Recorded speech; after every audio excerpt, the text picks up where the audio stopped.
कन्फ्यूशियसी दर्शन की शुरुआत 5वीं शताब्दी ईसा पूर्व चीन में हुई, जिस समय भारत में भगवान महावीर और बुद्ध धर्म के संबंध में नए विचारक रहे थे। चीन में भी एक विचारक का जन्म हुआ जिसका नाम कन्फ्यूशियस था। उस समय जोहू राजवंश का बसंत और शरद काल चल रहा था। समय के साथ जोहू राजवंश की शक्ति शिथिल पड़ने के कारण चीन में बहुत से राज्य कायम हो गए जो सदा आपस में लड़ते रहते थे, जिसे झगड़ते राज्यों का काल कहा जाने लगा। अतः चीन की प्रजा बहुत ही कष्ट झेल रही थी। ऐसे समय में चीन वासियों को नैतिकता का पाठ पढ़ाने हेतु दार्शनिक कन्फ्यूशियस का आविर्भाव हुआ। कन्फ्यूशियस के अनमोल विचार। खामोशी इंसान की सच्ची दोस्त होती है। खामोशी इंसान की सच्ची दोस्त होती है जो कभी उसके रहस्य उजागर नहीं करती। आप क्या जानते हैं और आप क्या नहीं जानते हैं, आप क्या जानते हैं और आप क्या नहीं जानते हैं का पता होना ही सच्चा ज्ञान है। यह सबसे अच्छी बात होगी कि अंधेरे को कोसने के बजाय एक छोटा सा दिया जलाया जाए। महानता कभी ना गिरने में नहीं है। महानता कभी ना गिरने में नहीं है, बल्कि हर बार गिरकर उठ जाने में है। बल्कि हर बार गिरकर उठ जाने में है। जब तुम्हारे खुद के दरवाजे की सीढ़ियां गंदी हो तो पड़ोसी की छत पे पड़ी गंदगी को देखने का बंद कीजिए। जब तुम्हारे खुद के दरवाजों की सीढ़ियां गंदी हो तो पड़ोसी के छत पे पड़ी गंदगी को देखना बंद कीजिए। एक महान व्यक्ति कथनी में कम और करनी में ज्यादा होता है। एक महान व्यक्ति कथनी में कम और करनी में ज्यादा होता है। जिसे आप खुद नहीं पसंद करते उसे दूसरों पर मत थोपिए। जिसे आप खुद नहीं पसंद करते उसे दूसरों पर मत थोपिए। उस काम का चुनाव करें जिसे करने में आनंद आता हो। उस काम का चुनाव करें जिसे करने में आनंद आता हो। फिर आपको जिंदगी भर एक भी काम ही करना पड़े। फिर आपको जिंदगी भर एक भी काम नहीं करना पड़े। मैं सुनता हूँ और भूल जाता हूँ। मैं देखता हूँ और याद रखता हूँ। मैं करता हूँ और समझ जाता हूँ।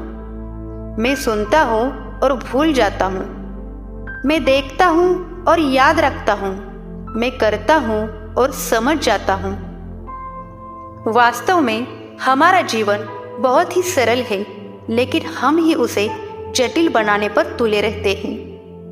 वास्तव में हमारा जीवन बहुत ही सरल है, लेकिन हम ही उसे जटिल बनाने पर तुले रहते हैं।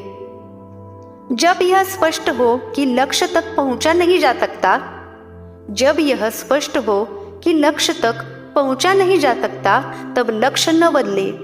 तब लक्ष्य प्राप्ति के लिए अपनाए गए तरीकों में बदलाव लाए। तब लक्ष्य प्राप्ति के लिए अपनाए गए तरीकों में बदलाव लाए। बुराई को देखना और सुनना ही बुराई की शुरुआत है। बुराई को देखना और सुनना ही बुराई की शुरुआत है। ईमानदारी और सच्चाई उच्च नैतिकता के लिए आधार का काम करती है। ईमानदारी और सच्चाई उच्च नैतिकता के लिए आधार का काम करती है। अगर आपको उत्कृष्ट भविष्य का निर्माण करना है तो अतीत का अध्ययन करें। अगर आपको उत्कृष्ट भविष्य का निर्माण करना है तो अतीत का अध्ययन करें। एक शेर से ज्यादा एक दमनकारी सरकार से डरना चाहिए। एक शेर से ज्यादा एक दमनकारी सरकार से डरना चाहिए। वास्तविक शिक्षा वही है जो किसी के अज्ञान की सीमा को जान सके। वास्तविक शिक्षा वही है जो किसी के अज्ञान की सीमा को जान सके। जब हम अपने से विपरीत स्वभाव वाले व्यक्ति को देखें, तब हमें अपने अंदर झांक कर उसकी धारणा पर विचार करना चाहिए। जब हम अपने से विपरीत स्वभाव वाले व्यक्ति को देखें, तब हमें अपने अंदर झांक कर उसकी धारणा पर विचार करना चाहिए। दुनिया के हर एक चीज में खूबसूरती होती है। दुनिया के हर एक चीज में खूबसूरती होती है, लेकिन हर कोई उसे नहीं देख पाता। सफलता पहले से की गई तैयारी पर निर्भर है।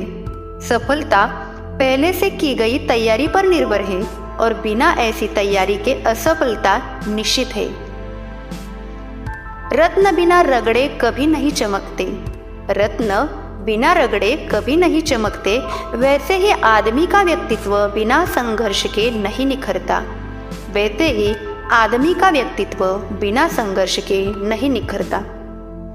जीतने की संकल्प शक्ति, सफल होने की इच्छा और अपने अंदर मौजूद क्षमताओं के उच्चतम स्तर तक पहुंचने की तीव्र अभिलाषा ये ऐसी चाबियां हैं जो व्यक्तिगत उत्कृष्टता के बंद दरवाजे को खोल देती है।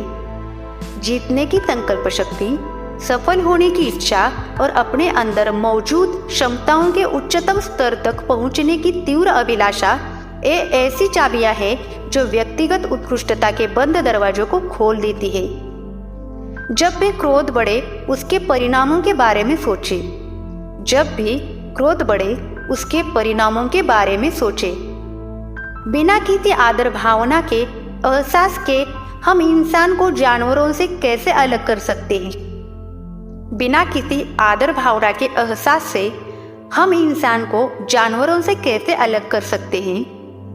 धैर्य से बड़ी कठिनाइयों से बाहर निकला जा सकता है। धैर्य से बड़ी कठिनाइयों से बाहर निकला जा सकता है। सभी परिस्थितियों में 5 चीजों का अभ्यास सही सद्गुण का गठन करता है और ये 5 चीजें गुरुत्व, आत्मा की उदारता, नेक नियति, गंभीरता एवं दया है। जब आप अपने दिल में झांकते हैं और कोई गलती नहीं पाते, तब आपको चिंता करने और डरने की क्या जरूरत है? जब आप अपने दिल में झांकते हैं और कोई गलती नहीं पाते, तब आपको चिंता करने और डरने की क्या जरूरत है? प्रतिशोध रथ पर सवार हो तो यात्रा प्रारंभ करने से पहले 2 कदम खोदिए। प्रतिशोध रथ पर सवार हो तो यात्रा प्रारंभ करने से पहले 2 कब्र खोदिए। यह बात कोई मायने नहीं रखती कि आप कितना धीमे चल रहे हैं। यह बात कोई मायने नहीं रखती कि आप कितना धीमे चल रहे हैं, जब तक कि आप रुके नहीं। एक सज्जन अपने कर्मों का अपने शब्दों से मेल नहीं होने पर शर्मिंदा होगा। एक सज्जन अपने कर्मों का अपने शब्दों से मेल नहीं होने पर शर्मिंदा होगा। वे जो स्वयं पर विजय प्राप्त करते हैं वे सबसे बड़े पराक्रमी योद्धा हैं। वे जो स्वयं पर विजय प्राप्त करते हैं वे सबसे बड़े पराक्रमी योद्धा हैं। अगर आप 1 साल की योजना बना रहे हैं तो एक बीज बोइए। अगर आप 1 साल की योजना बना रहे हैं तो एक बीज बोइए। योजना अगर 10 साल की है तो पेड़ लगाइए और अगर योजना 100 साल की है तो शिक्षक बन जाइए। जब आप किसी प्रशंसनीय व्यक्ति को देखें तब आप उससे भी अच्छा बनने की चेष्टा करें।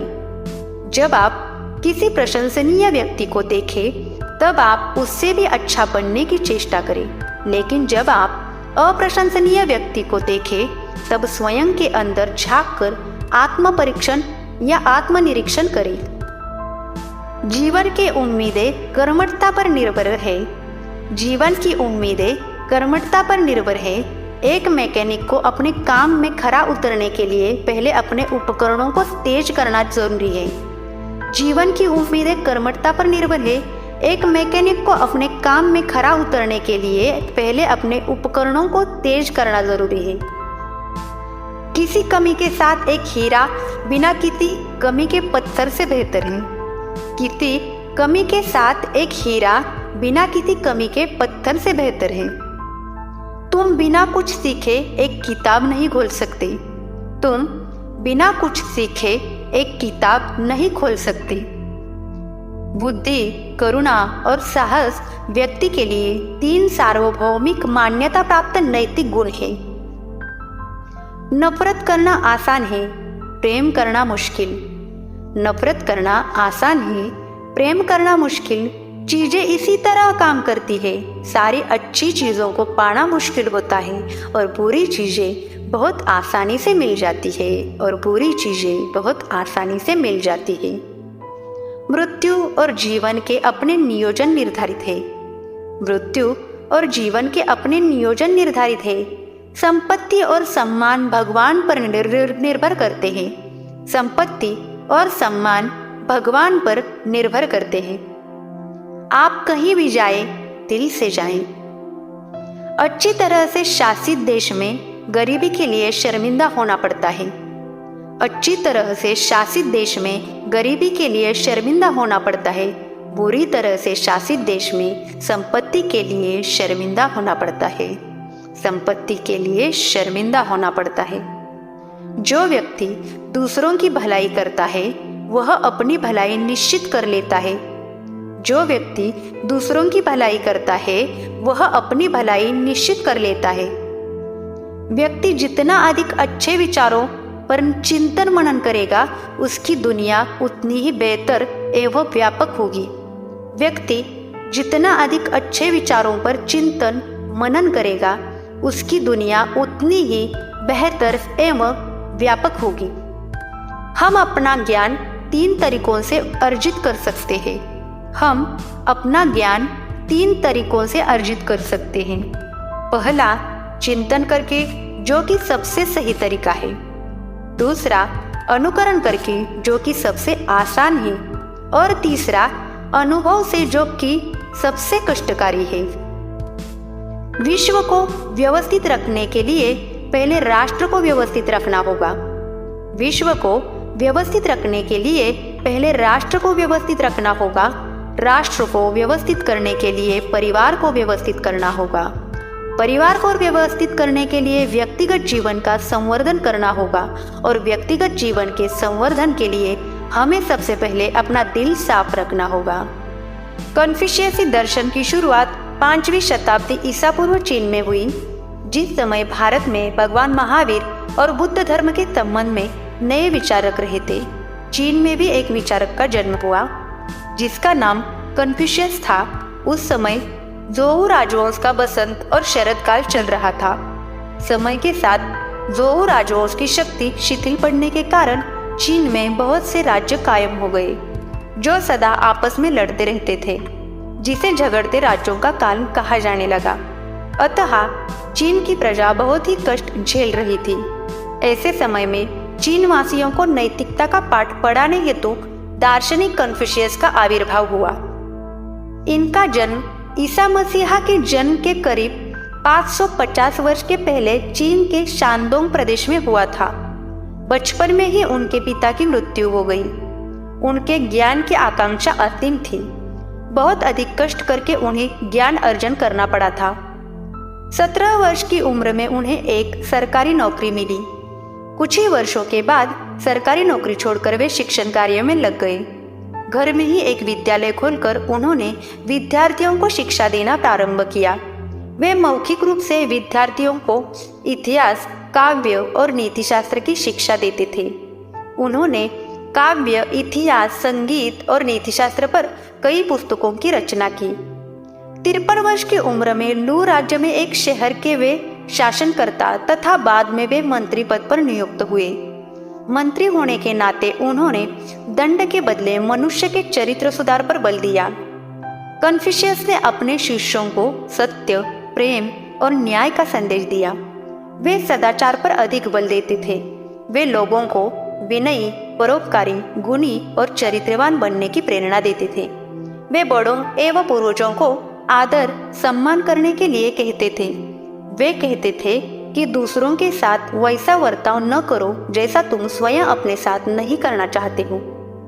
कन्फ्यूशियस एक सुधारक थे, धर्म प्रचारक नहीं। उन्होंने ईश्वर के बारे में कोई उपदेश नहीं दिया, परंतु फिर भी बाद में लोग उन्हें धार्मिक गुरु मानने लगे। इनकी मृत्यु 480 ईसा पूर्व में हो गई थी। कन्फ्यूशियस के समाज सुधारक उपदेशों के कारण चीनी समाज में एक स्थिरता आई। कन्फ्यूशियस का दर्शन शास्त्र आज भी चीनी शिक्षा के लिए पथ प्रदर्शक बना हुआ है।